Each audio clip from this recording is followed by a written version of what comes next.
Donnie and Dolly. The team is supported by ableauctions.ca. Closing your business? We can help.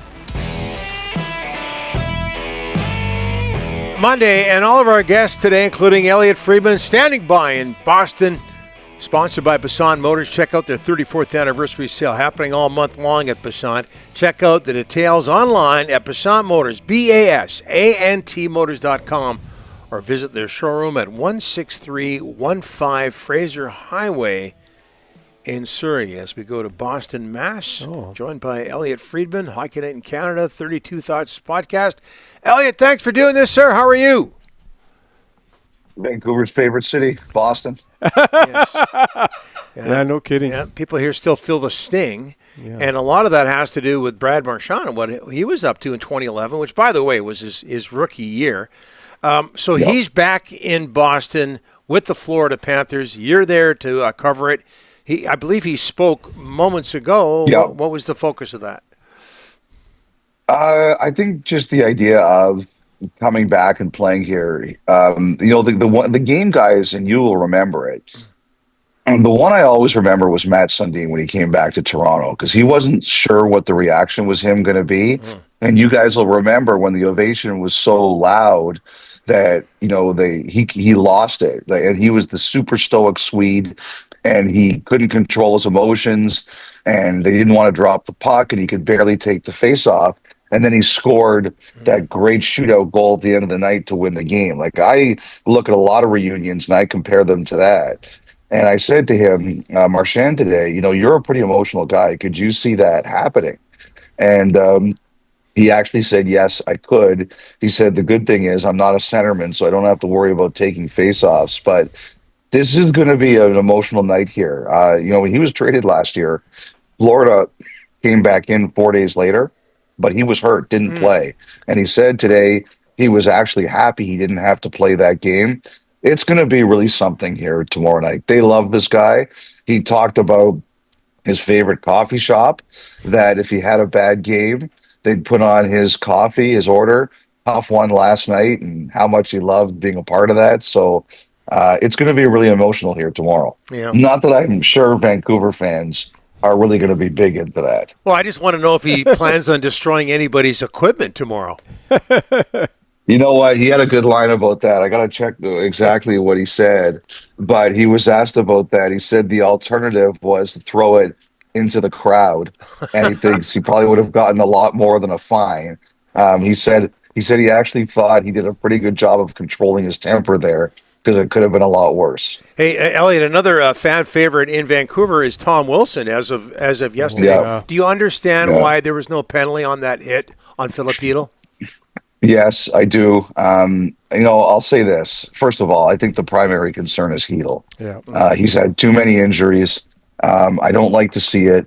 And I'm disappointed for Chytil, and I hope he's going to be all right, because he didn't need this. I think in that situation, you're talking like, I hate watching those in slow motion. I hate when people do it in slow motion. It's not a true picture of what that is. Look, and people say blindside. Blindside is no longer part of the rule. Blindside was taken out of the rule a few years ago. And basically what it comes down to now is, was there avoidable head contact? And as we're seeing here, he doesn't hit him in the head. He keeps his elbow down low. Yes, you can argue, might it have been a touch late? Yeah. But I think that's in the eye of the beholder. I had a lot of people who said to me that was not late. So I'm not surprised, because if you're giving him a major there, then you're basically asking for a suspension. And I just don't know that I thought that play was suspendable. And I also didn't think that was a hit that should have got him thrown out of the game.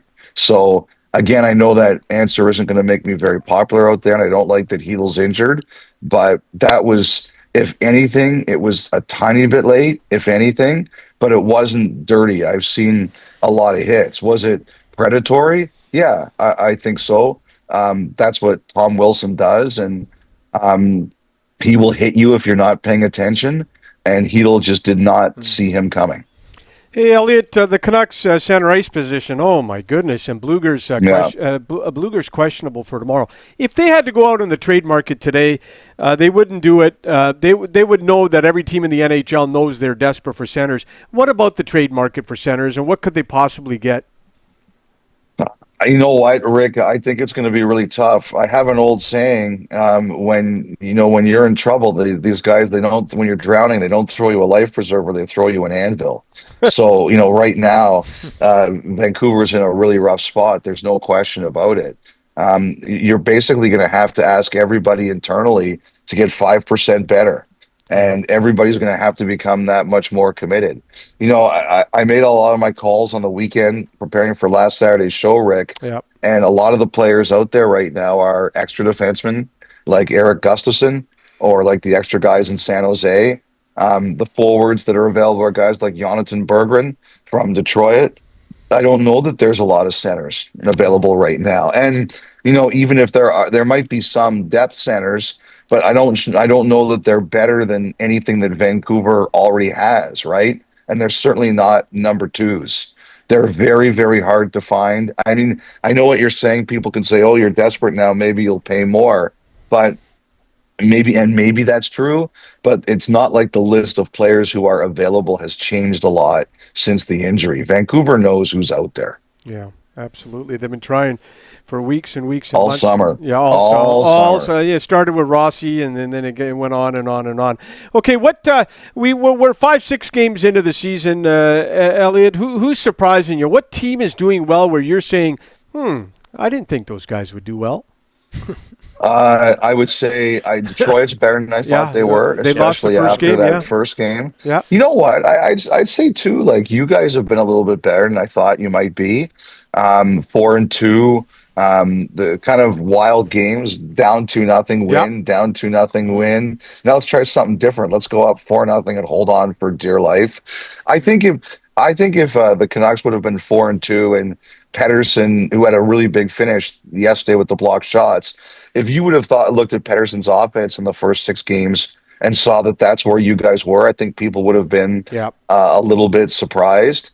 I would say that I've been disappointed a bit in Calgary. Yep. Edmonton doesn't really surprise me one way or the other. I'd say this: Chicago, I still don't know if they defend well enough to be a playoff team, but Spencer Knight has made Chicago better. So I'd say I'm a little bit surprised at them too. Hey, Elliotte, on the weekend, Hockey Night in Canada aired your interview with Jonathan Toews.